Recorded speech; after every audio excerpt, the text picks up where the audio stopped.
Quinn, welcome back to the Ride Boundless Podcast. Hey, buddy. Nice to be here. Yeah, thank you, man.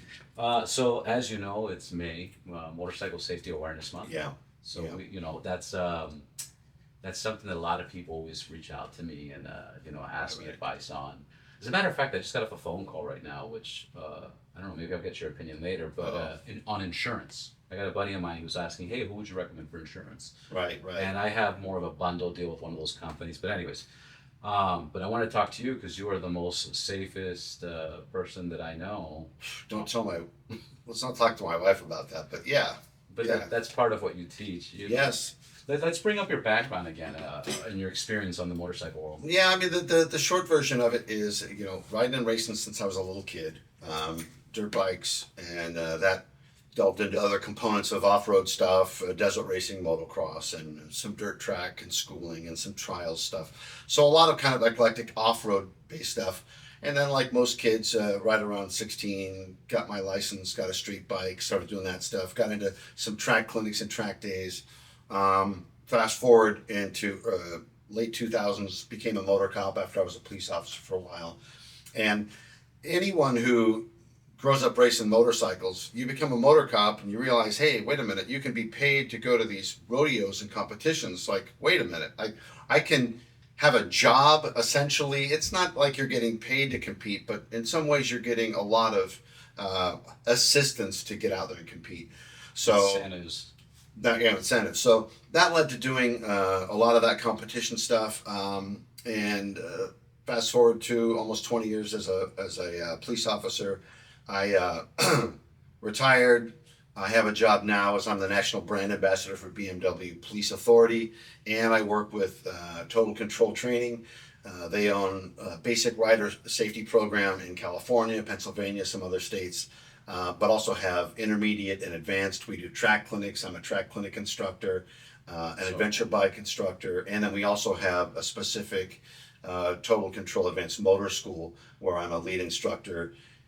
Working with, that's specifically motor officers, where we take a lot of the slow speed, tight stuff that we do that I've taught and that I compete at for BMW, and we bring that more into higher speed, body position stuff, higher speed braking, so just higher performance stuff at speed is what I do with Total Control. So that's everything I do now is really motorcycle centric, which is fantastic. Yeah, it's the dream.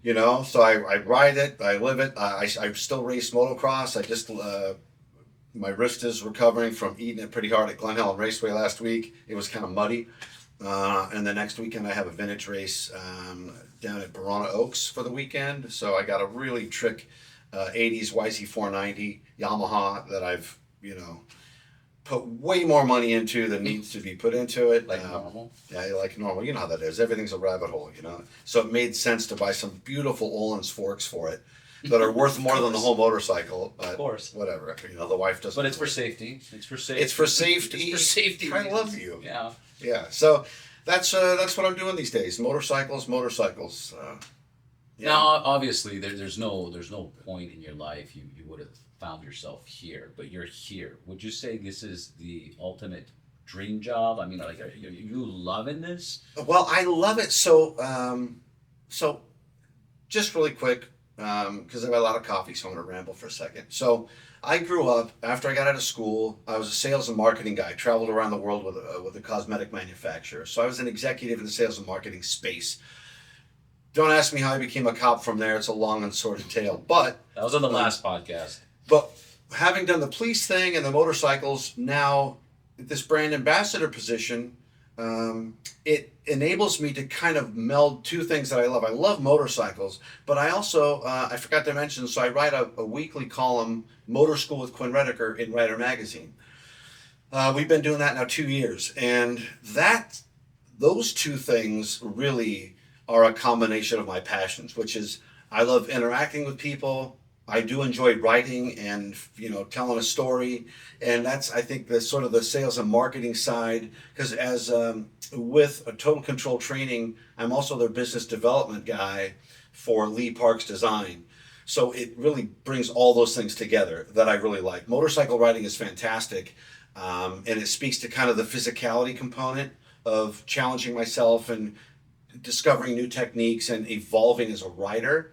and then all these other components, the writing, the marketing, the interaction with people brings for me all those other components that you don't just get from seat of the pants, ride. So I love those two things, So when my phone rings, it's about something, I have some of these guys have to say, they'll go, Quinn, I watched one of your videos, a police motor training. So I watched one of your videos and I had a question about blah, blah, blah. It didn't really make sense. And I'll just set up a Zoom call. I'm like, call me, let's talk. And they'll say, I really appreciate you spending the time. I'm like, what time? We're talking motorcycles. How hard is this going to be for me? We're going to burn an hour shooting the breeze about motorcycles. So every call is a good call. It's all about that. So I love it. Oh, that's amazing. There's a few things I want to talk about safety and gear. Yeah. But I want to start off with like the basics, Mm-hmm. and then I want to talk about the technology, because technology now is insane compared to what we had 10 years ago, 20 years ago, 30 years ago, etc. I mean, 30 years ago, most people didn't want to wear a helmet. And there are still places around the country where the helmet law is not enforced. There is no helmet law. There is no helmet law. And then you got Florida, which is, Florida's rule, right? What's that? If you have insurance, you don't have to wear a helmet. If you don't have insurance, you got to wear a helmet. Wow, that's weird. It's very weird. And I mean, some of the excuses or some of the laws for that is, but no lane splitting, go figure. Right. But some of the understanding of that is just the humidity. The humidity and wearing a helmet is just, it's overbearing. So that's why they kind of found this loophole now. Yeah, tell that to the Vegas Metro Motors that wear vests and all their gear and stand at intersections for 2 hours directing traffic for an event. I'm sorry, just to give a quick shout out to those guys. I remember I left the casino one time and it was like 3 a.m. I had a house out there. I left at 3 a.m. and it was December, January, and it was like 3 a.m. and you had the motor cops on Harley Davidsons. And like at 3 a.m. just posted up, and I was like, that's hardcore. Well, funny enough, it's so hot. It's probably it was free. It's hot in the summer, but it's freezing. Sorry. Oh. Yeah, it was freezing. It was probably, I'm not even kidding, it was probably 20 degrees, 30 degrees. Yeah, they have a very robust motor unit, and I've known a lot of those guys over years in the competition space. They're instructor cadre, super beast mode guys, like super legit, awesome riders, and that whole motor unit's really, really solid. But what's funny is, we all know in Las Vegas it can get pretty damn hot, right? So when they have motor schools in the summer, it's at night. They teach. Yeah. So you're going to motor school in the middle of the night, and it's still probably 90 degrees out. Oh, for sure, yeah. So, I've just seen some of those guys work in traffic at events, and just like, God bless, man. I don't know how you do it. I especially with all the... I'd go climb in a car and call my mom. Yeah. Whine a little bit. I couldn't handle that.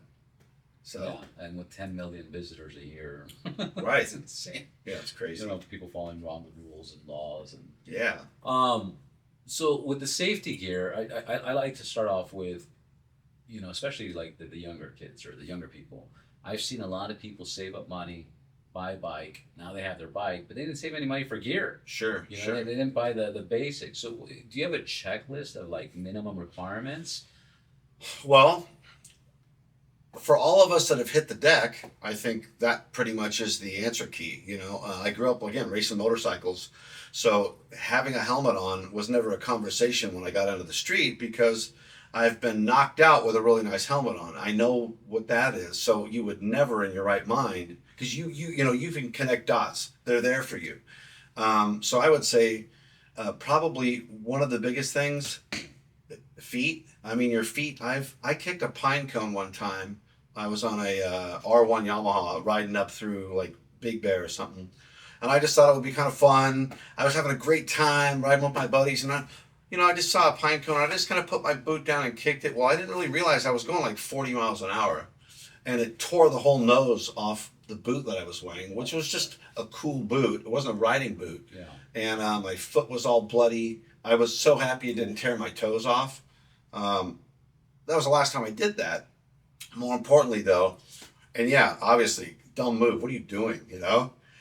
Don't put your hand out and feed the animals. Okay, inside the tram at all times. So I should have done that with my boot. But so just to be clear, your first advice of safety is don't kick.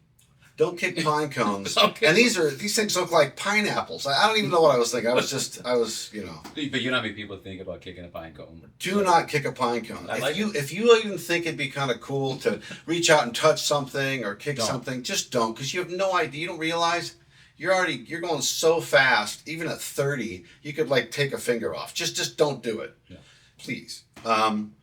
So boots are huge. Pants are big too, but when we talk about, this is just my thinking, when we talk about pants, we're talking about more abrasion resistance than we are really kind of hitting the ground, impact. Yeah. A helmet, definitely impact. Gloves, again, abrasion. So pants, gloves, boots, helmet, jacket, of course, abrasion and impact. So what did I just say? At GAT, right? All the gear all the time.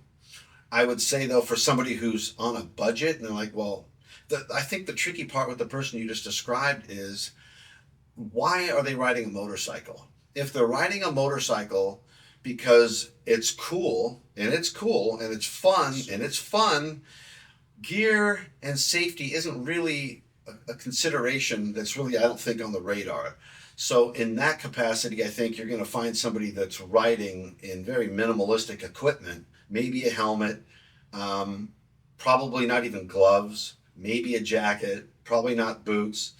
So in that case, I think, you got to be careful with how much you push safety gear, and we talk about minimal standards, just minimum, and if it was just bare minimum, boots, helmet, jacket. That would what I would say, like minimum. And gloves. You got to have gloves on. And again, how do I know? Well, especially in the police stuff, people don't realize, you see us in cones and we're in first gear. Well, my bike does just about 40 in first gear, and I've lost the front end in first gear. Yeah. I'm sliding across the pavement at 40 miles an hour. So good gloves are huge. Do you think, I've mentioned this statistic that I feel like I've made up. At least it's my statistic. I have nothing to back it up. Then it's good.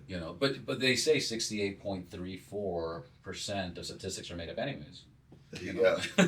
But I strongly believe with 20 something years of riding, I 95% is rider error, which is of accidents, and sure. And I still believe that, and not only that, but mentioning up all the gear.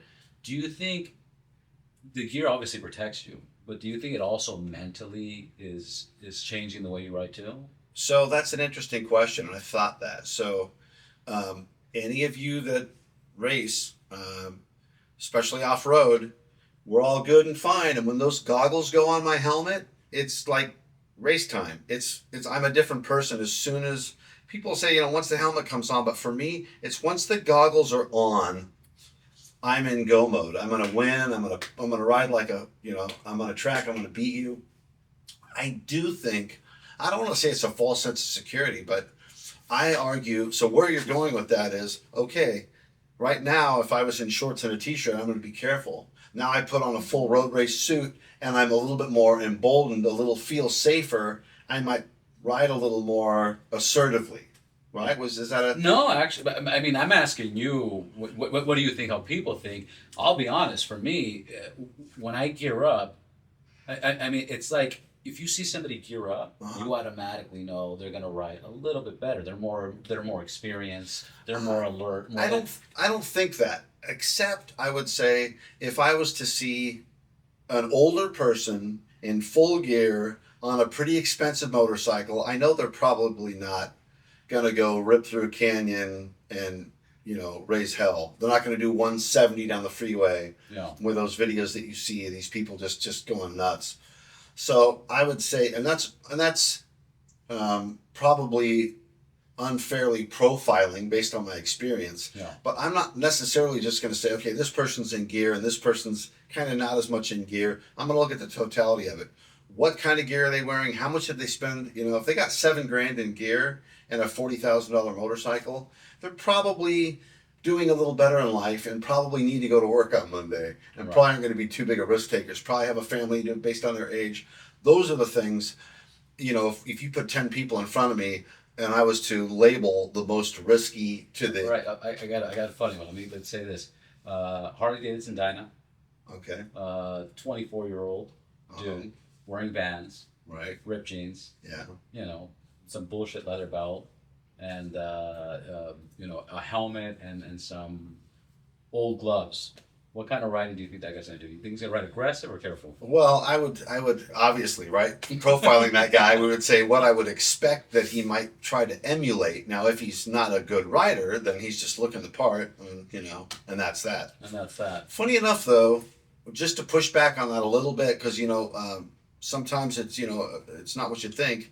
I've got buddies that are stunters, and they ride Harleys, and they're gymnasts on these bikes. Yeah. And you put them in a parking lot, and they'll just smoke everything and they'll ride crazy. But once they get on the street, it's game off, because that's not where they want to push. They're not going to get their yayas out in a street environment because they know they can't fully explore their abilities in that space. So, and it's the same thing if you watch a fast racer come off the track, they're not ripping around in the pits because that's not where they're, you know, there's nothing, they're just in a straight line trying to go to their truck, whatever they're doing. So I will say there are those guys too that, yeah, they're ballsy, high performance, push the envelope, but not in traffic, because that's not really where they can do it fully, even if not even saying what's legal and what's not legal. Right. By and large, you know, I think there are a lot of those posers, for lack of a better word. Yeah, of course. And I'd say 9 out of 10 of them are that. Oh, for sure. You know, but show me somebody that's in their, you know, low to mid 20s who's speeding on a motorcycle. I mean, it's you know, take a look at military bases. You can have your M1, and if you're a Marine, for example, even though you're licensed, they make you go through a whole other program, and you have to have other licensing and training and certification to ride a motorcycle if you're an enlisted person, because it's, those guys are not adverse to risk, and a motorcycle puts you there right away, and they're getting killed. So many military guys are dying on motorcycles. So, but I think it was banned for a while for Marines especially. well, it's Like not banned 90s. now.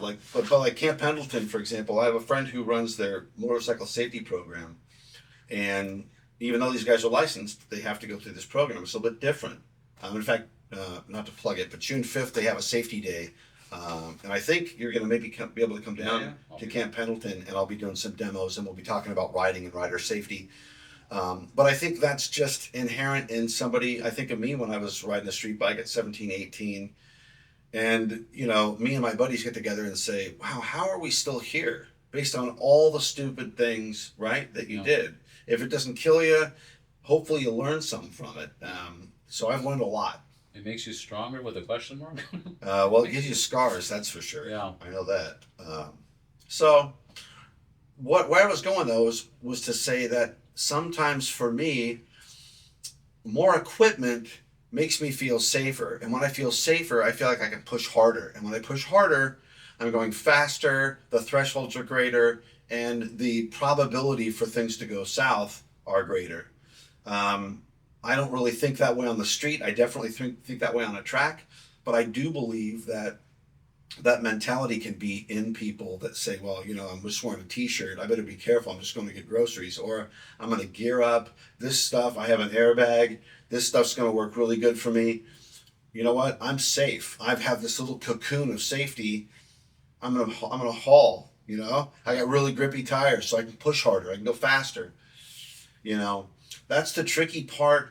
And hear me now, I'm not saying training in any way is a bad thing.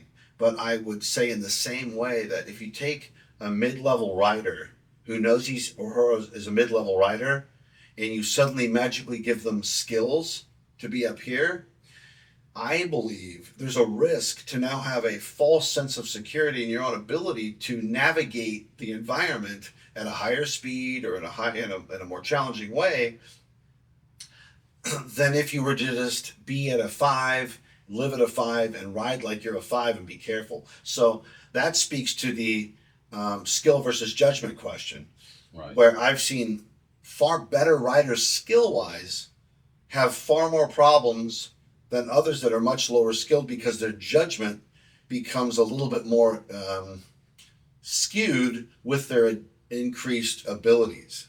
Yeah. And I found that that's kind of a weird thing. That's interesting, yeah.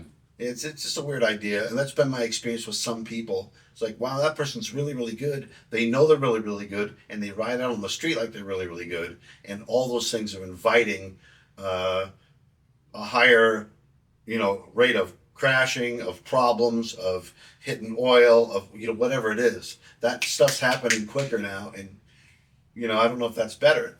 If I could be a 10 rider, but still ride like I'm a 5, no, I'm really safe, right? Right. But if you're going to push the threshold, right? If you put grippier tires and all you do is go faster, you're kind of robbing Peter to pay Paul. You haven't really made the safety envelope is no different. Yeah. Arguably, it's worse because now you're carrying more momentum. So, just that. Food for thought. Yeah, no, it's interesting. In your opinion, what makes a good rider a rider? First and foremost, judgment. And I will say this. I would rather ride with a group of well-intentioned, good judgment people that we're not hauling ass. They don't know road racing technique. They can't drag their knee. They've never done it. They're a little uncomfortable, splitting lanes. And they're like, you know what? I'm going to just tone it down a little, and we're going to cruise a little bit, and we're going to get there safely. Way rather ride with those people than former pro racers and blah, blah, blah, blah, blah. Even if they're careful for their own ability, we're still pushing. When I ride off-road with groups, I usually pull up the rear. And a lot of people are like, no, you can go ahead, go, give your yaws, like, go. It's like, no, we're not racing. Yeah. I'm not, like, let's just chill. And I have the same kind of ideology when I'm out on the street. Do not look to me as being the guy that needs to pick up the speed. So what makes a safe rider?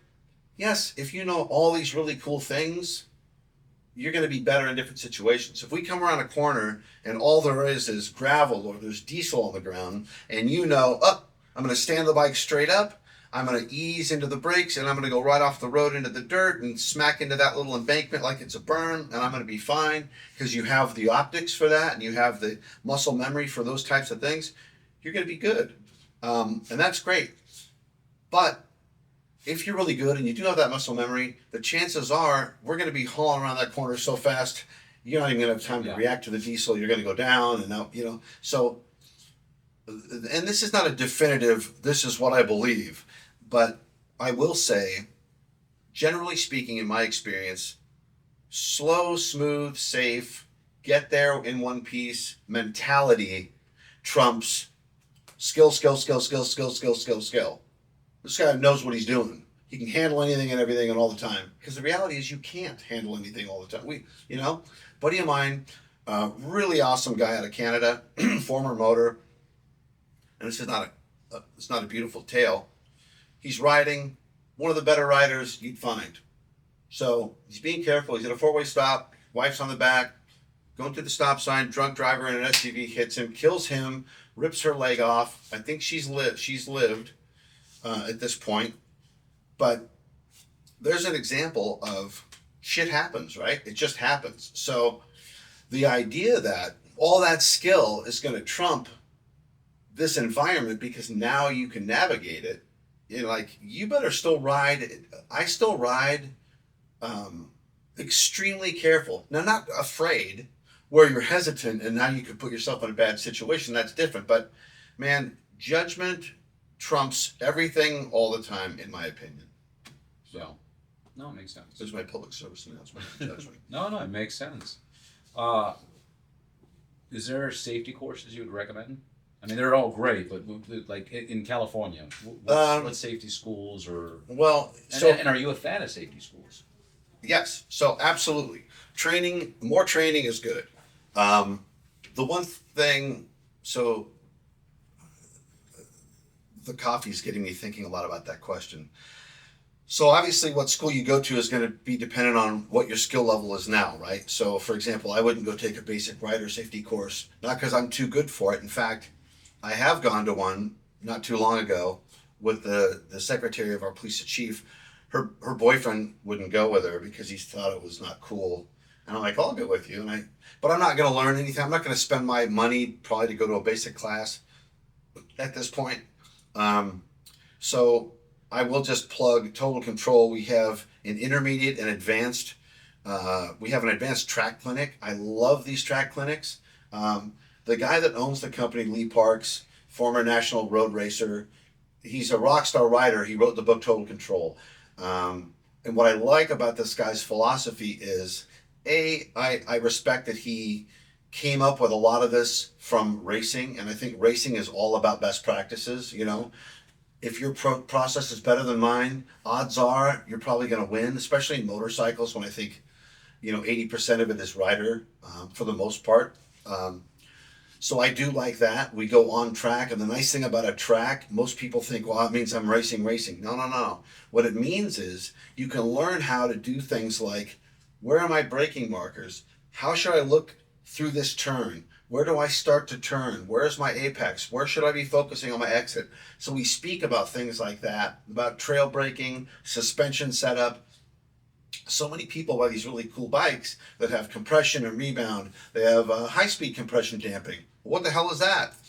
Well, we break all that stuff down because that's what's kind of funny about modern technologies. You have all this stuff. I mean, think about how much stuff your phone does or your watch, your program that you probably have no idea. Now, that's not to say there aren't people that know all this stuff inside and out. They Most do. people don't.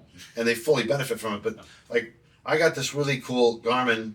It's the Epix Pro 2. These are about $1,000. It does a lot of cool stuff. I think I use it for like 3 things. And it does all this other stuff. So your motorcycle in the same way, especially suspension, does all this really cool stuff. And we don't really know how to navigate it. So that's one of the things that I think is cool about our advanced class as we delve into the suspension piece. If there was one idea for getting better as a rider, regardless of what you do, I think off-road in any capacity, whether that's motocross is a little dicey because with jumps and it's timing and rhythm and you can really get hurt. But a dirt track school, I think by and large, best pound for pound bang for your buck, because That makes sense. you're going to learn how to slide a motorcycle. You're going to understand kind of the geometry of the bike and where your body should be positioned. Huge. So one thing, dirt, period. Yeah. Have you done, I think I asked you this, rawhide? Rawhide is an adventure bike clinic. Yeah. I've not done rawhide. I've ridden with some of It's those pretty guys. intense. Yeah, so It's pretty intense. You get back on the road and you're like, oh my God. Like after that class, like it's pretty Oh, good yeah. too. That's another one that's, because he's got the little lake and the river and you drive right through the water and then he's got like a 10 or 20 foot drop and it's all these, it's dirt. it's dirt. It's dirt, but it's More- more adventure bike focused. Yeah. Yeah, yeah. I'll tell you. So I've done some adventure bike stuff, and when you put and I love adventure bikes, but really they're street bikes. Kind of modified in certain ways. Now I'm sure people would argue with me on that, but to me, an off-road bike is as light as it can be, high performance, blah blah blah. An adventure bike, weighs 4 of what a regular off-road race bike is. But you take that and you put it in an off-road environment, and man, that is a big girl trying to do some stuff. So a school like Rawhide would be fantastic. Not only if you have an adventure bike and you ride it on the street and you feel pretty comfortable, go take a day at, say, a Rawhide, and where you're sliding, where you're doing all kinds of crazy stuff. You're going to learn what your bike can do. You're going to learn about things, what you can do. Then you're going to go on the street and go, oh, I see why off-road people get on the street and they go, oh yeah, off-road's the key. Because once you get on the street and you realize the amount of traction you have, the amount of ability you have to move the bike around compared to the dirt, and you have that dirt skill, you're going to get on the street and it's just going to feel like glue. it's going to feel like 50% as challenging as it was before. No. And that's fantastic. When I encounter stuff on the road on my street bike, 2 things. One, I can slide my bike around. I'm not in condition black in a crash. The second thing is, though, when you have an off-road mind, this is the paved road. The paved road is not the road. It's all road. This is just paved and that is not paved. So in my mind, from a collision avoidance standpoint, Right. I see a problem and I see the dirt. Not because the dirt means crash or the dirt means bad. The dirt's just the dirt. It's just all part of the same mental math going on. Do I need to be on this part of the concrete, or should I just drop over here into the dirt? So when I ride, I'm constantly assessing the dirt. Is there a drop off? Is there a rain rut? Are there big rocks? Is there an incline? What kind of dirt is it? You will gain a lot of skill just from riding in the dirt. You know, you could take an off-road racer and put 10 different types of dirt in there, from sort of a clay to a sand and everything in between and loam. And they'll be like, yeah, this is this, crusty on top. You'll get a little grip on the bottom. So when you start to ride it, you're kind of going to learn how your bike's going to react to that. Well, now you're on the street and you look to the side at the dirt, you're going to just look at that and get some level of sense of how your bike's going to react when you drop into it. Right. So to me, that's another huge advantage of off-road, is that's always in my brain. I'm not done when the concrete ends. I'm just going into the dirt brain, you know? Yeah. Yeah, so. No, that's perfect. Yeah. Let's talk about gear now. We talked about the basics of what we should get, but now let's talk about what we should look for in gear. Yeah, so I could tell you kind of what the impetus for why I picked why I wear what I wear. Understand that I have different gear. So when I do track clinics, I just wear a full road race suit. I have a company called Mythos. I have a beautiful one-piece kangaroo road race suit that Mythos built, and it's amazing. I do supermoto on a supermoto bike at go-kart tracks and other tracks around. So that's a full suit, but you're not walking around in it. You're not going to the mall in it. You're not going to go meet your buddies and grab lunch with it in it. It's a nightmare. So when I do police stuff, I'm doing a couple things. I'm doing clinics, demos, I'm competing, I'm training, but then I'm also off bike, I'm walking around talking, maybe traveling. So I need dexterity on the bike, but I need protection, and I also need comfort in all day wearing the boot. So I've been hunting over years. I buy this boot or that boot, and it was either just not enough protection, or it was so much protection that it just had I just couldn't modulate the rear. There's a lot of trailing on the rear that I do, and I couldn't walk around. I get sores on my shin. So this is a company called Indy Ridge. Indy Ridge makes these. I bought these. These are not the pair that I bought, but I originally bought these, and I was reading about them, and the thing I liked, so Indy Ridge, if I'm accurate, I believe their tagline is the art of risk. And it's all motorcycle-centric stuff. But what's kind of crazy about this company is the idea they designed. The guy that owns this company was like an art director. He's an artist. And he said, okay, well, I'm a motorcycle guy. I'm going to build gear that looks cool. And by the way, right, it happens to be CE rated protective riding gear. But don't worry about that, because it just looks cool. Go riding. Let me worry about protecting you. You just worry about looking cool and being comfortable in my stuff. That was my experience when I first got a pair of these boots. Yeah. I'm like, wow, I can ride pretty well in these. Oh, they're CE rated. So they have protection components to them, both in the bottoms, the toe, the ankles. And when I reached out to him, it was after I had gone down pretty hard in these things, and I pinned these things between the crash guard on my big police bike and the ground at about 25. And the boot got ground pretty good, but it worked fine. I was fine. It just, cosmetically, and I was fine. Yeah. And I laughed. I was like, this is what I need. And to give you an idea, I stopped. So when I fly to go to a clinic or whatever I'm doing, I stopped packing these in my checking or my carry-on, and I just wear them on my feet because I can wear them all day. They don't set off the alarms. I can drive in them, ride in them. That's awesome. I'm just ready to go. So, Indy Ridge, raise the alarms like a steel toe or something. All that stuff. Oh, that's fine. Yeah. And and so this has become, for a lot of instructors, I ended up plugging him into the Total Control Instructor cadre in the state of California. They have to do demos, and they're walking around a lot, so they have the same needs that I have. And what you'll find is a lot of people end up wearing just high top leather shoes because there's like nothing that does those two things don't play well together. I need a lot of protection, but I need fashion and comfort. Well, no, that really doesn't. It's one or the other. It's how is it armor? Oh, and it's bulletproof. Yeah. So Indy Ridge also makes. He's working on like hoodies that are going to be CE rated. So basically, That's cool. You can look like you're not wearing any gear and hit the deck and you're wearing gear. Right. I love that. Super cool guy, and Steve Lauria, and he's in California. So I wear these and I love these. Now these, so pants. Again, so think all the wants and needs I have with these boots. Same thing with pants.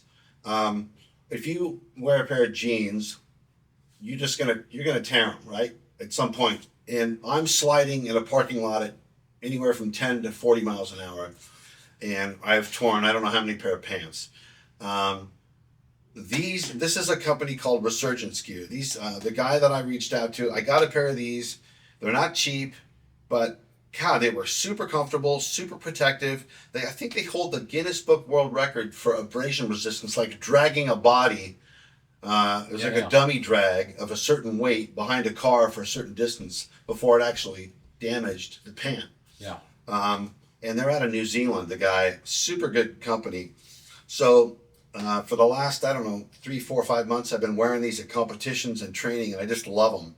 So my goal is finding companies over time that I feel make good product, are good people, are motorcycle specific people, and that's what they do. So if you go and you buy, a motorcycle helmet, and I'll talk about this helmet for a second. I like the idea that you find a company that this is what they do, right?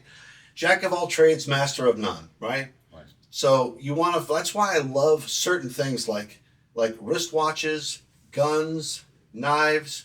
It sounds silly, but generally those companies that make those things make one thing.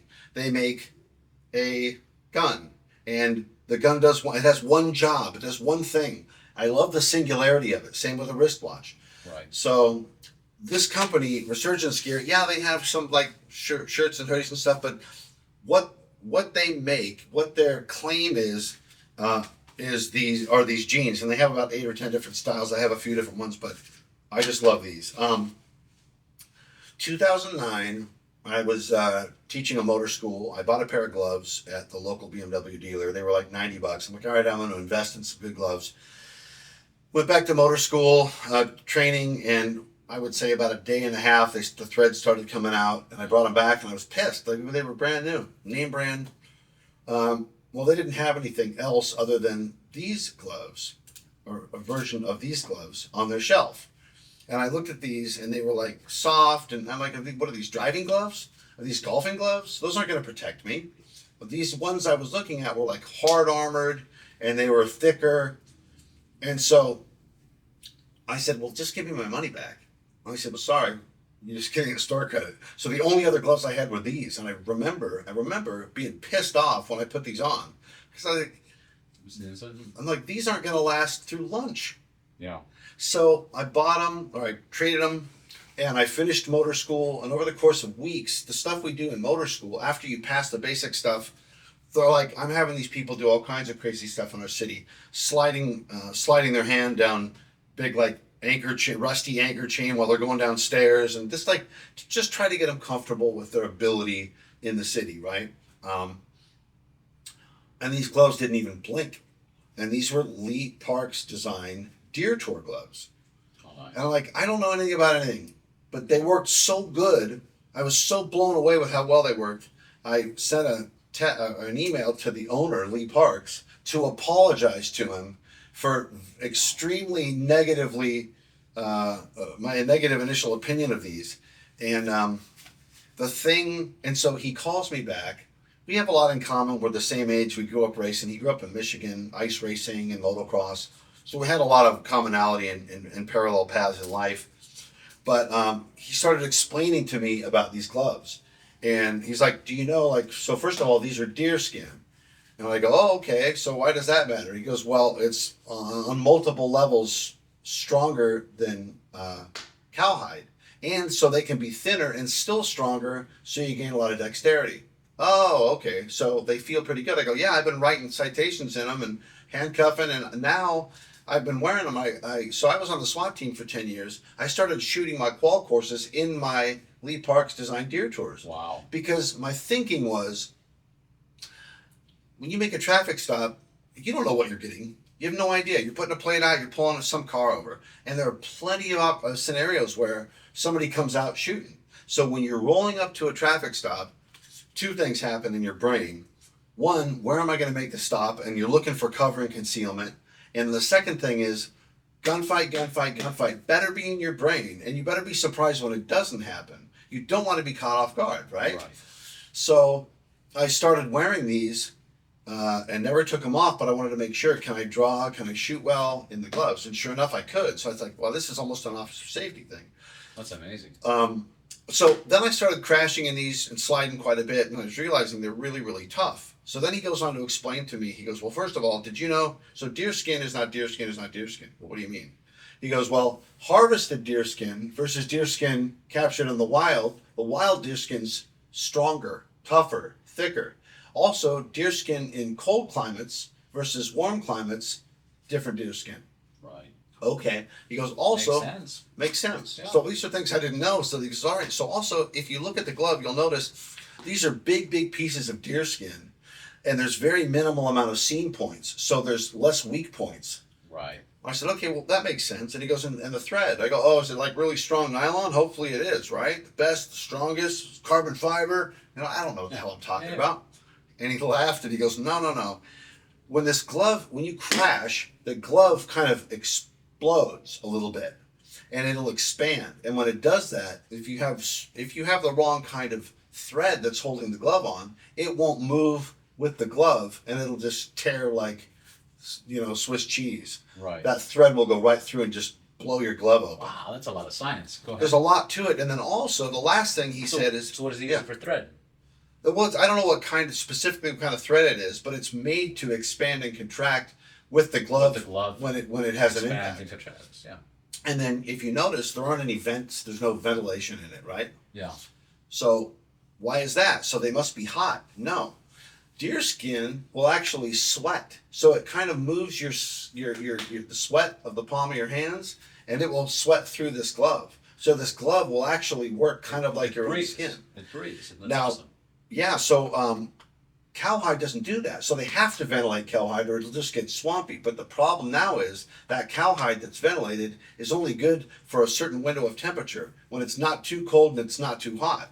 Right. So I know I've rambled a lot about gloves, but I got to tell you. It's a big deal. It's badass. When you find something, and just to give you an idea, I've only scratched the surface of what Lee Parks has explained to me about these gloves, but I was like, dude, you've already told me so much I can never wear another pair of gloves.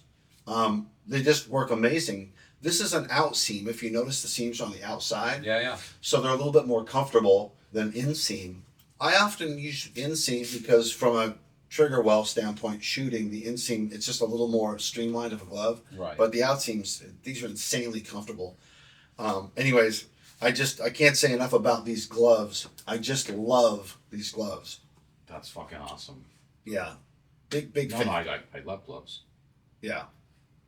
And a lot of people wear those, they're kind of posh, right? But I'll tell you what, I beat the snot out of them. And I have a lot of police motor buddies. And I'm like, dude, you gotta get these gloves. It's really a buy once, cry once mentality. They're not cheap. They're about $130. But they'll last, and every minute you put them on, you're going to say... That's the thing, it's all about quality, Yeah. I can't afford cheap things, because then you're just constantly buying over and over and over again. And I'd rather buy really nice gloves one time and have them for, different bikes, different rides, different everything, and it's going to last for a long time. We had a family friend who was a mechanic for Porsche, and he came over to the house, and he was looking at my tools, and... for my birthday, he came back and he brought me a Snap-on tool torque wrench. I was like, wow. And I said, well, I have Craftsman. And he's like, okay. And I go, well, what's Snap-on? Aren't they really expensive? And he goes, yeah, but they work. And I go, well, yeah, but my Craftsman, it's a lifetime guarantee. Yeah. Breaks, you can go fix it. And he goes, buddy, I don't have time for anything to break.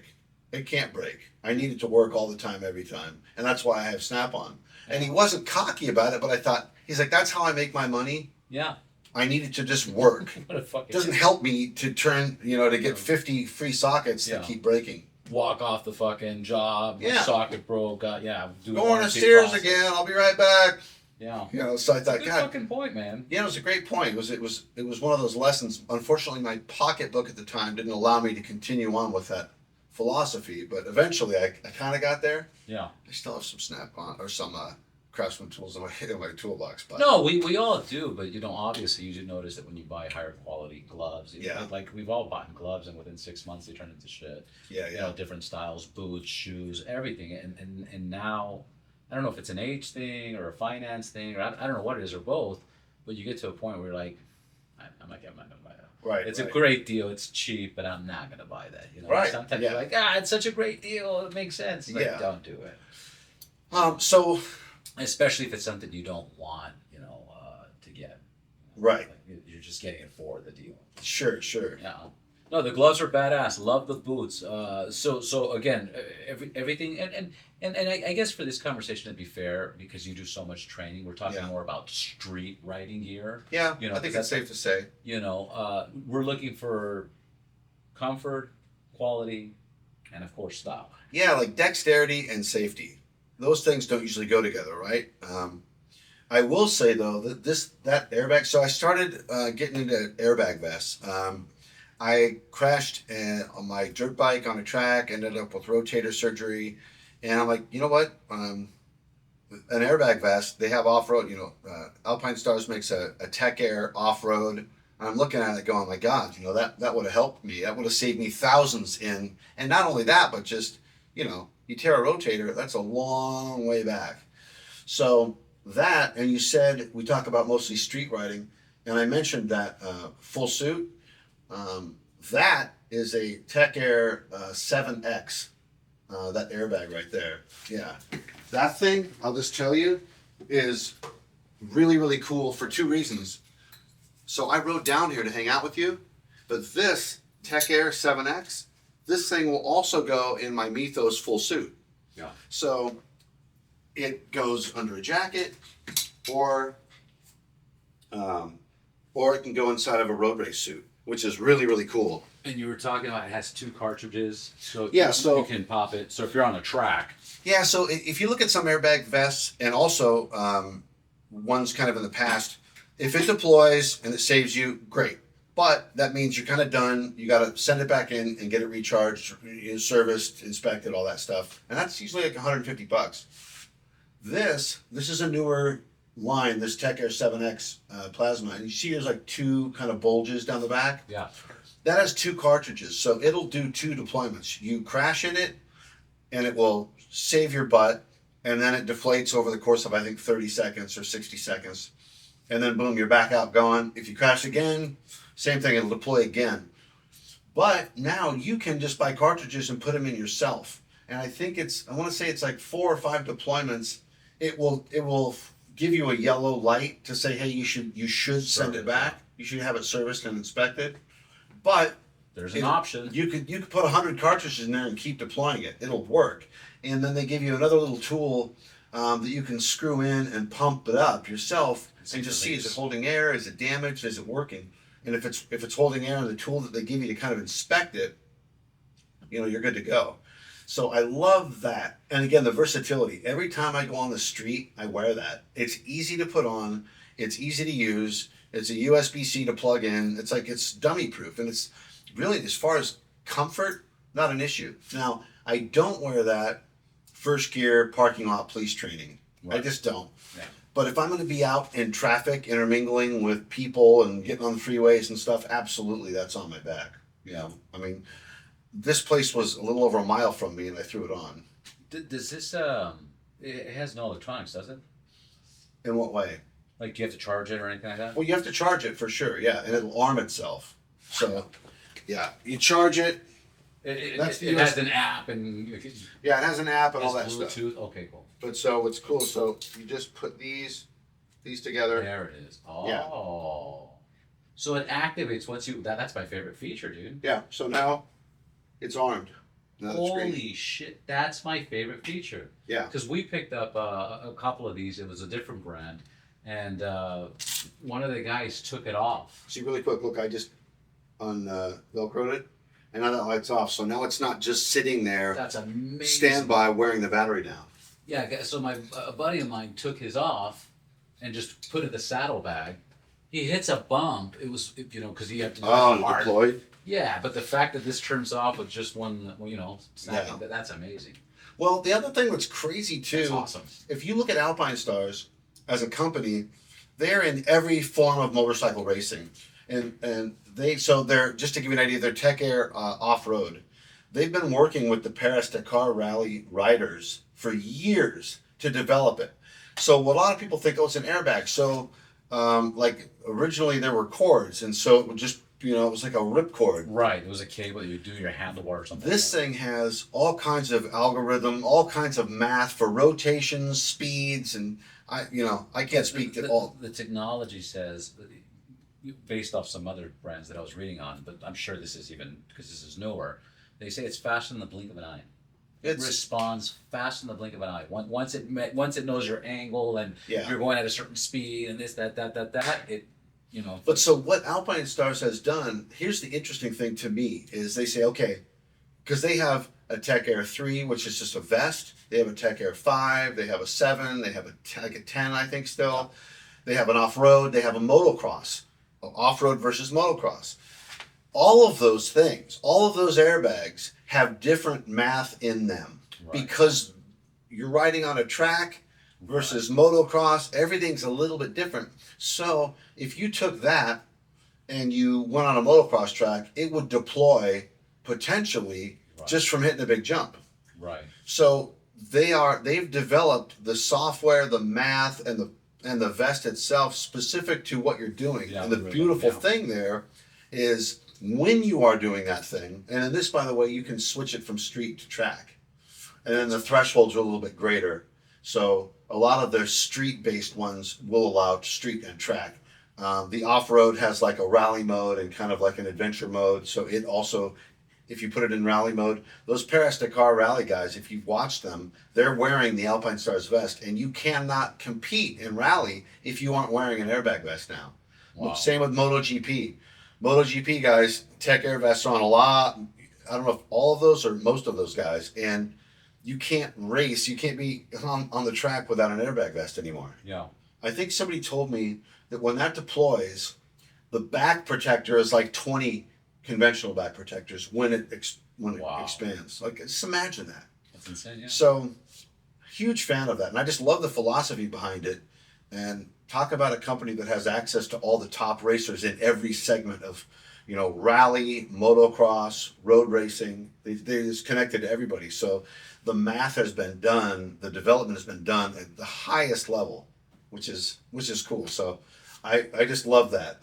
When the light comes on, talk about feeling a little bit safer, but more important, I would wear a full suit on the track, and you're going to wear a thick back brace. You got to wear a big chest protector if you plan on hitting the deck, and I always plan on hitting the deck. So that thing is actually more streamlined and more loose and comfortable than a traditional old back protector and chest protector that's got way less protection than that does, because it's the air that's just waiting to go, and while it's not there, it's a little more kind of conformed to me. So I like that. Yeah, not only that, but again, just the basics. Because it's more of the, what is it, the D9? What do they call this? The rubber. Right. Because it's more molded to the body. Yeah. I'm sure that it's better for when you're in an accident, you're more protected versus when you have strict things, like a plate. It's holding you in place, and as you're hitting, your body's still rattling all over the place. Yeah. Would you not say? Or, yeah. No, I think I would agree with you for sure. Yeah. So again, just the technology. That's crazy. It's fucking insane. Yeah. I mean, I've had a few buddies. Again, most of my friends are off-road guys, and we've all been broken and beaten, and it just is what it is, right? Show me anybody that has any riding and racing experience for any length that doesn't have 20 war stories, right? It just is. But when stuff like this started coming out, I was MFing Alpine Stars. Like, where were you guys 30 years ago? You know, Yeah. I could have saved a lot of medical bills and trips. You know, I wouldn't know.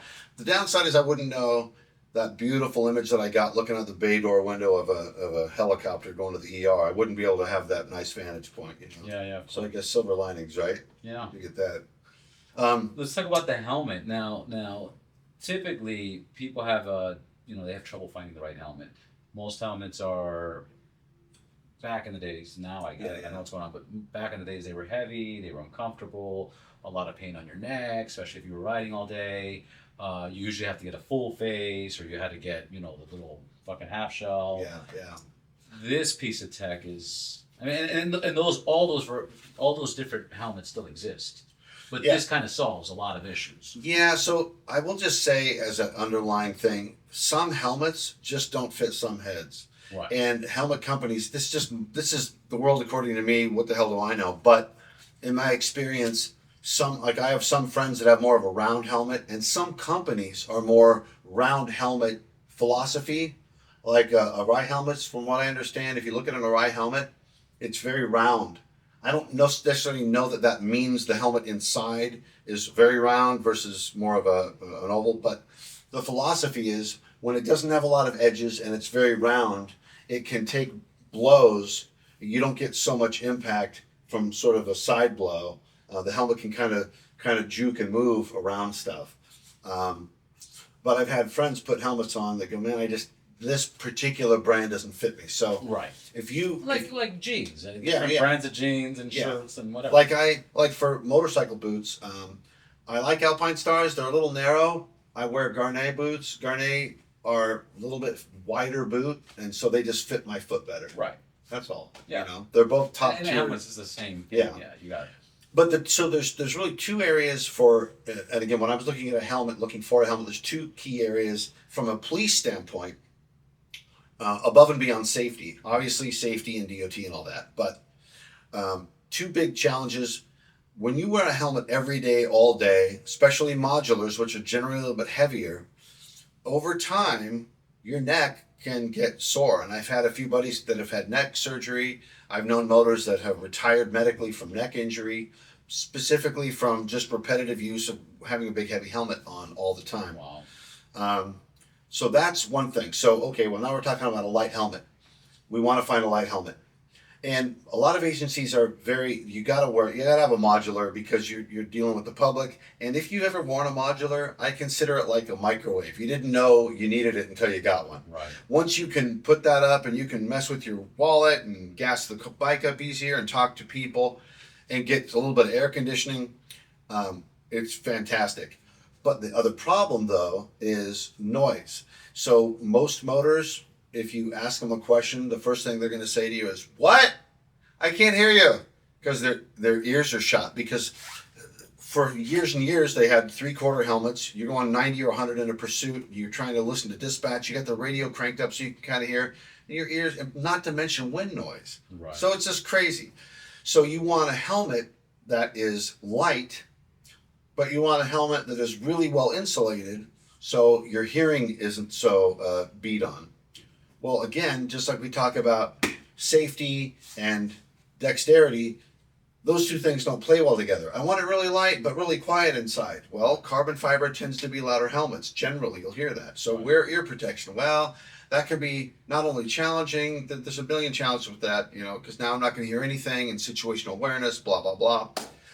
So, and remember I talked to you this idea about one company that does one thing really well, singularly focused, that's it. Yeah. So this helmet in particular, and this company is Schuberth.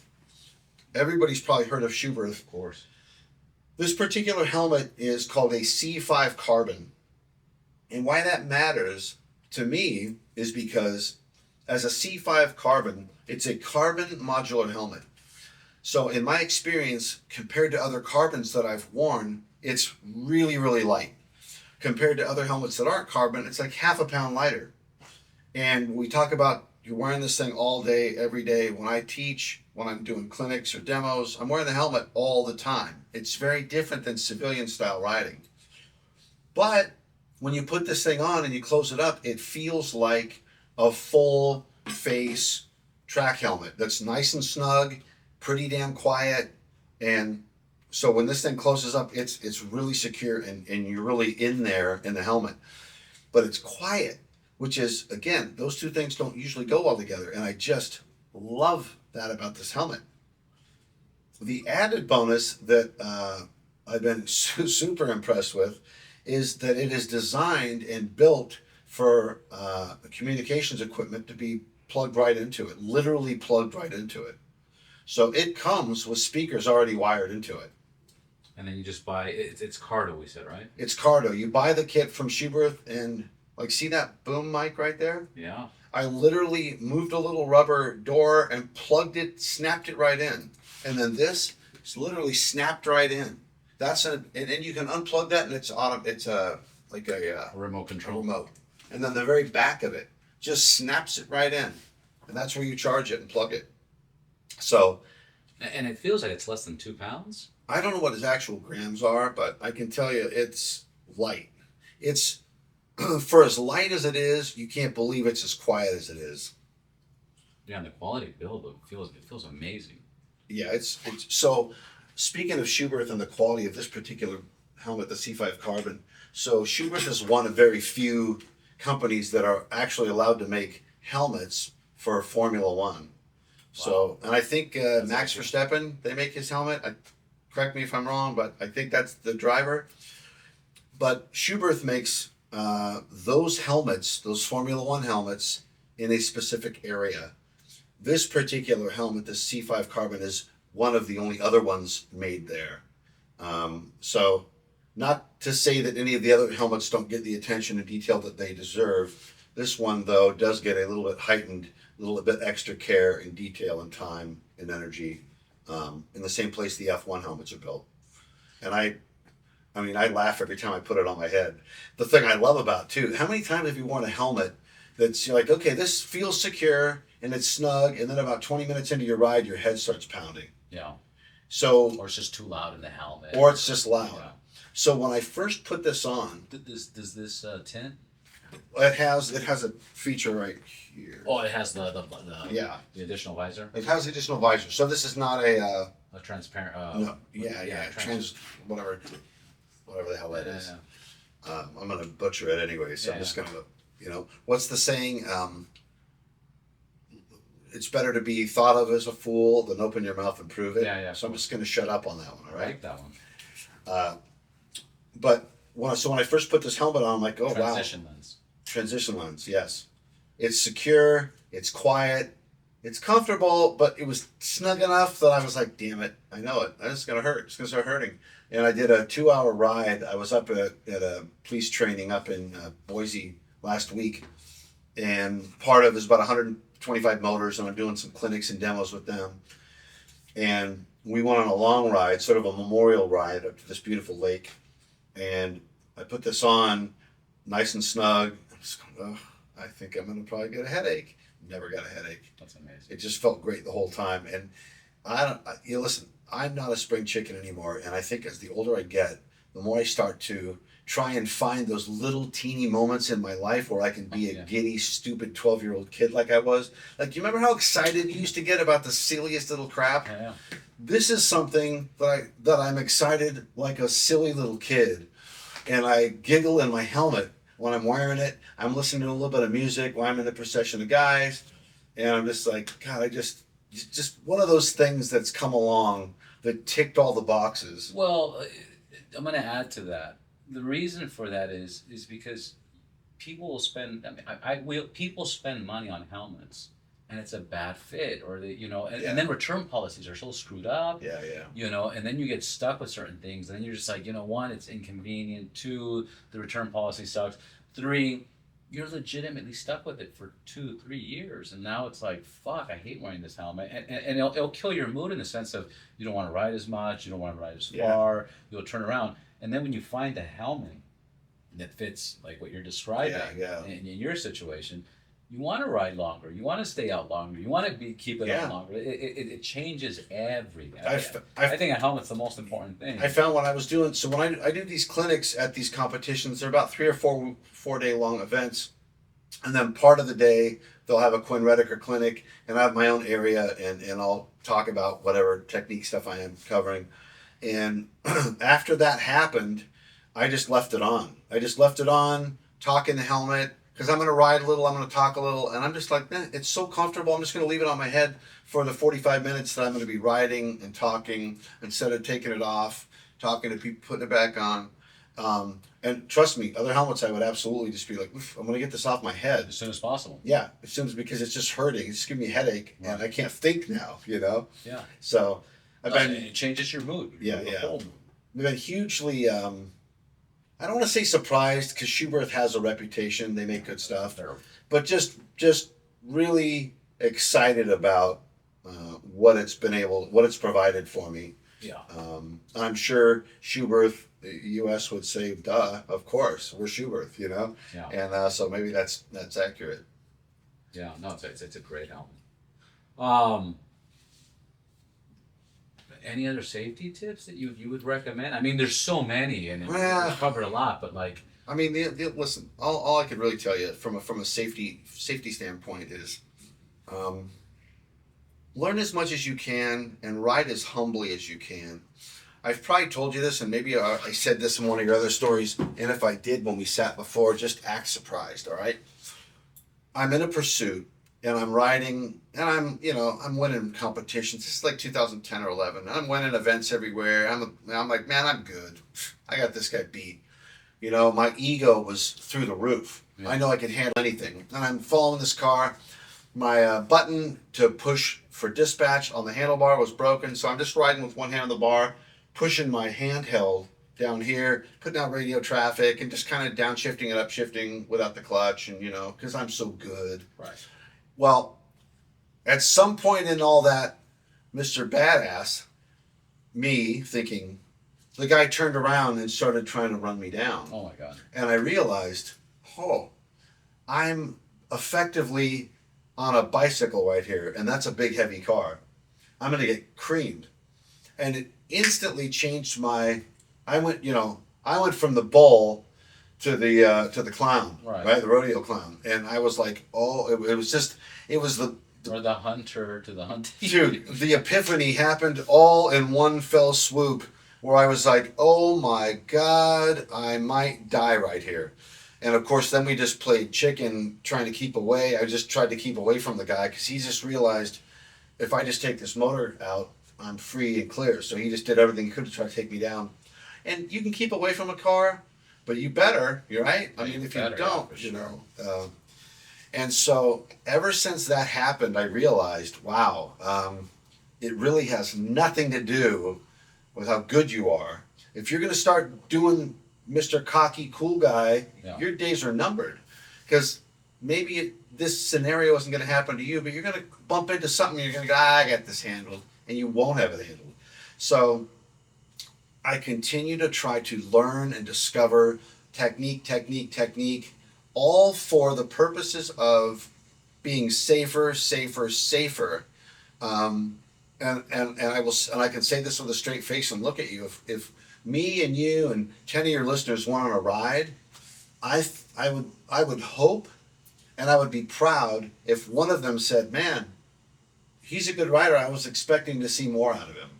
That would make me proud of myself, because that would say, I don't know if he had more. He sure as hell didn't show us. It's a mystery. And that tells me I kept the lid on it. I kept my ego in check, and I rode smart and careful. And that's what I'm trying to accomplish. Yeah. Now, if it's a competition, if I'm on a track, closed course, controlled environment, I'm going to push as hard as I can, and I'm going to crash and crash and crash. And that's why this stuff matters, So that goes back to my judgment versus skill. So I just think all this stuff is hugely important, but it will not save you from bad judgment, And that is my tip. I don't think I have to tell anyone who's been riding a motorcycle in the last 10 years, 99% of the driving public is distracted. Out of their mind. Everybody's wandering around on their phone, blah, blah, blah. And I think everybody's kind of used to it at this point.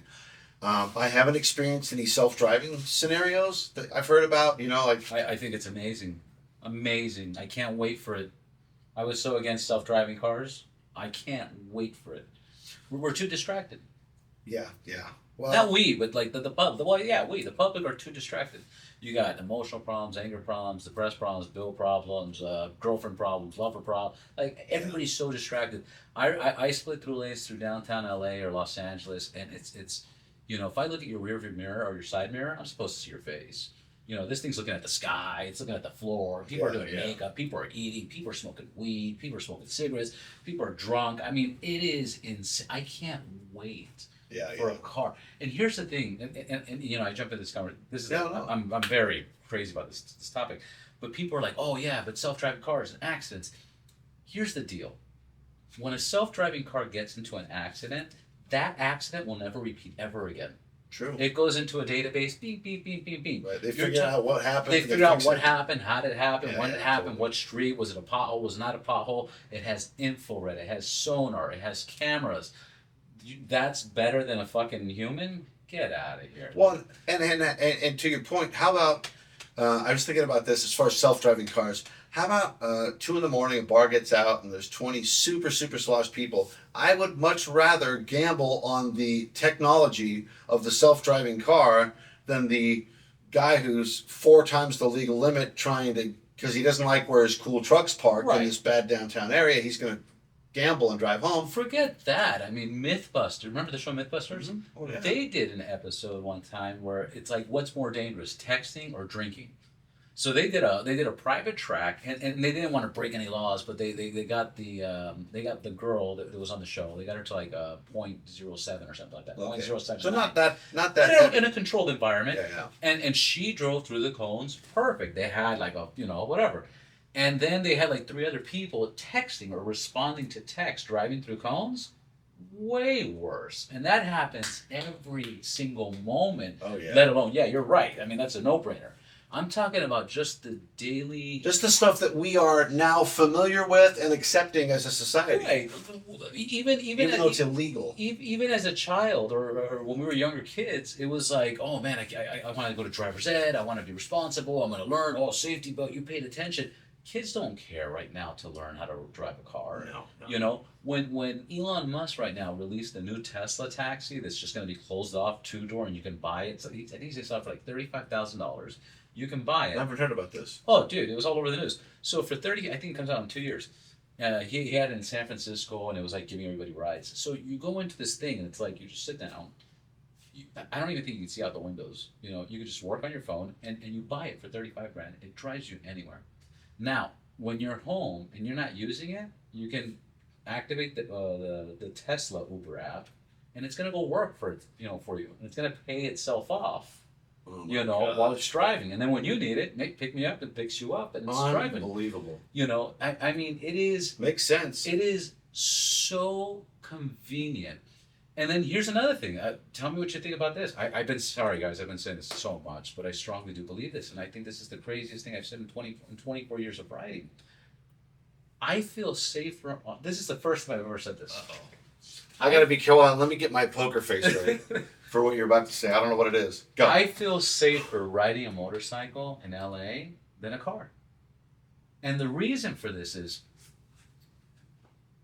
we're talking about people's driving. Right. Forget people's driving. People's attitudes and confidence when they're behind the wheel.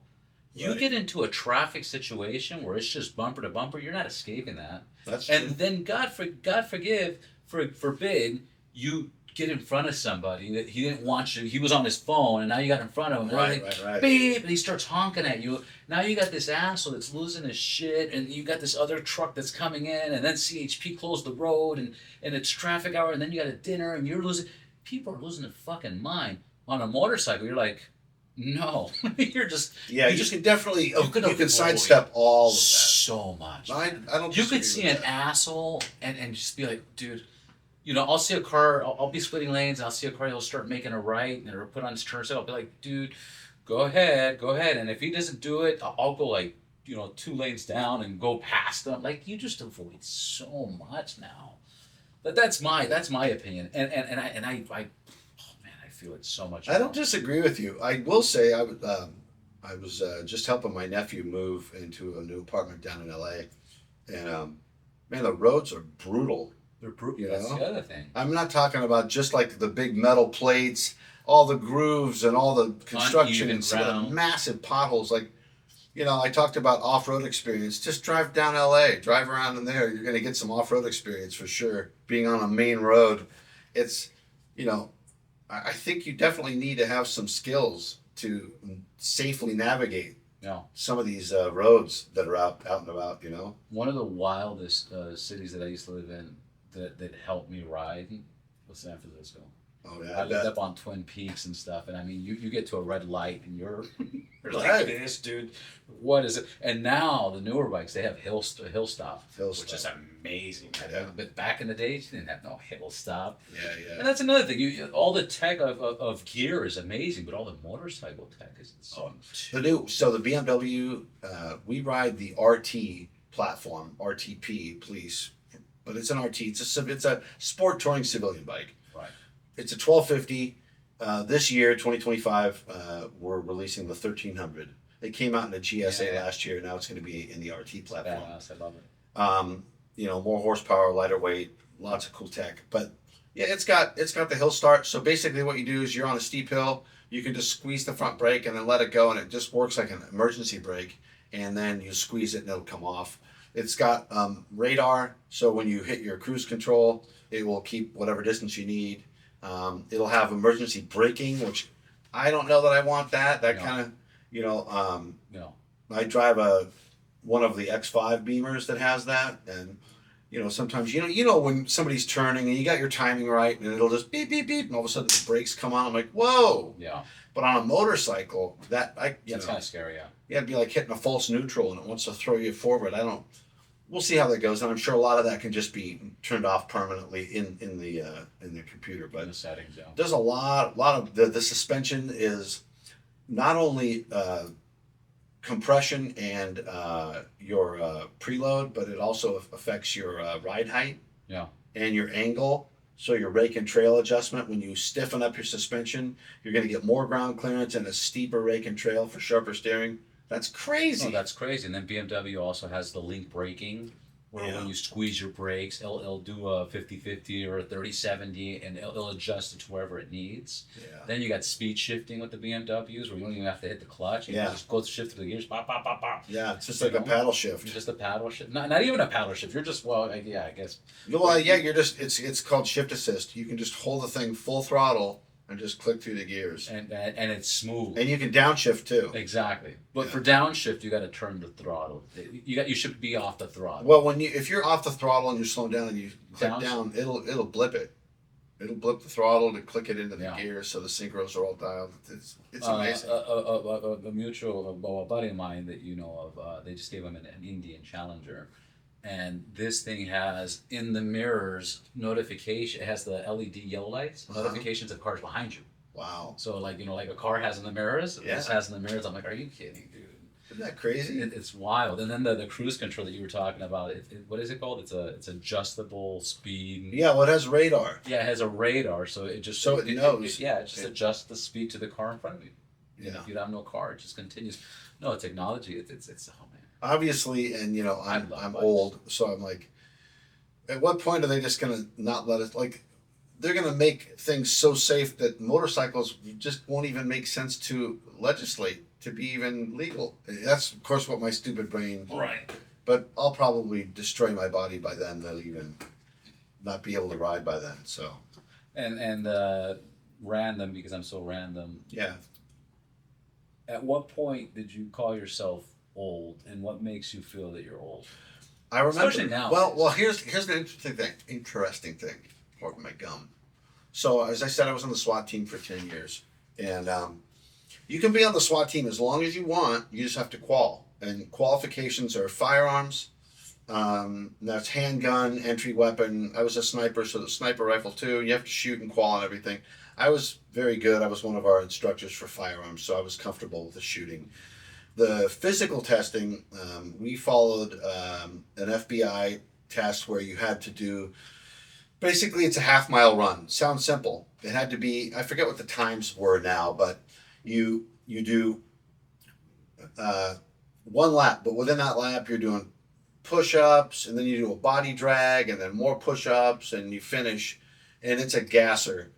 And if you don't pass, and then you do all your gear on, and you do from laying on your stomach with a weapon, go, and you sprint. It's like a 50-yard sprint. Then you have to put, I want to say it's like 50 or 70 pounds of gear on you, and you have to do at least two dead hang pull-ups with an extra 70 pounds or something. And I was able to do all that. And at 50, I don't know how long I had been on there by now. By then, quite a while. But at 50, I was afforded an extra 15 seconds, which my ego was like, screw that. I'm not using that 15 seconds. But I'll say it got harder and harder and harder, especially the workouts in the gym. A lot of our guys were like certified CrossFit instructors. Some of them were former professional athletes, whether it was football or basketball, competitive triathletes. These guys were beasts, and they were 30, right, 28, 32. And they all were about one-upping each other. I mean, this is like an alpha male hotspot, right? You're in the gym before SWAT training, and everyone's killing it. And so that was when I started using the phrase in my brain. I was like, you know what? That was pretty good, Quinn, for your age. You're in pretty good shape for your age. I was about 50 when for your age started coming in. And then another weird thing happened. So I'm 55 now, and I still exercise and, blah, blah, blah. But in my early 50s, as I was still on the SWAT team, we were pushing so hard. Like, we'd have contests where you'd have a group of 3 guys, and you had to knock out like 300 pull-ups, 500 push-ups, X amount of squats. You'd round robin between each other. And so you're trying to do like 20 pull-ups at a time. And there was a time where I thought, gosh, at my age, I could have a fucking heart attack. Like it's kind of a weird thing.